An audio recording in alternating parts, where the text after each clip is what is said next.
கூட விற்பனைக்குரியது. இது எவ்வளவு உண்மை! இங்கு ஒரு கவிதை வரி என் நினைவுக்கு வருகிறது. எழுந்து வா இளையோனே, எதிர்த்து நில் நாட்டிற்கே, வாக்கு எனும் ஆயுதம் வாழ்வு தரும் நாட்டிற்கே. இது எவ்வளவு உண்மை என்று நினைத்து பாருங்கள். நீங்கள் அனைவரும் சிந்திக்க வேண்டிய ஒன்று இருக்கிறது என்றால் அது அரசியல்தான். அரசியலை சிலர் தவறாக பயன்படுத்துகிறார்கள், சிலர் நன்மைக்காக பயன்படுத்துகிறார்கள்.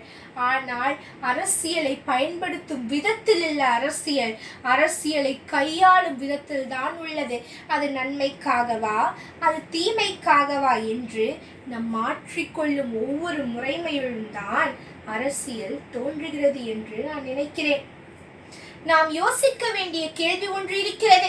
நாடு தவறாக செல்கிறது என்றால் அதற்கு காரணம் யார்? அரசியல்வாதிகளா? இல்லை, மௌனமாக நிற்கும் நாம் தான். நாம் அரசியலை விட்டு விலகும் வரை யாரோ ஒருவர் நம் வாழ்க்கையை முடிவு செய்து கொண்டே இருப்பார்.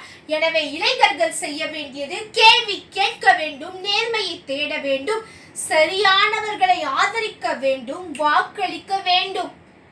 ஒரு கவிஞர் அழகாக சொல்லுகிறார், உன் ஓட்டில்லை என்றால் நாட்டின் ஓட்டை பெருகும் என்று. நீங்களே சிந்தித்து பாருங்கள்.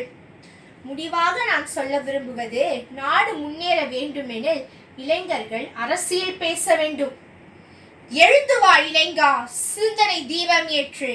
நாளை நம் கையில், நியாயம் பாதை காட்டும். வாக்கேனும் ஆயுதம், உண்மையே நம் சக்தி. மாற்றம் பிறக்குது இளைஞர் குரலாலே. கேள்வி உண்டு, கனவும் உண்டு, போராடும் இதயம் உண்டு.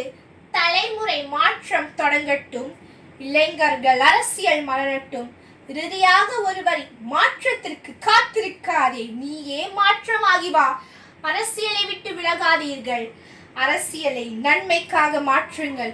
அதில் ஒரு சிறு தொடக்கம் உங்களால் தான். இன்று தொடங்கலாம், நாளை தொடங்கலாம் என்று நினைக்காதீர்கள்.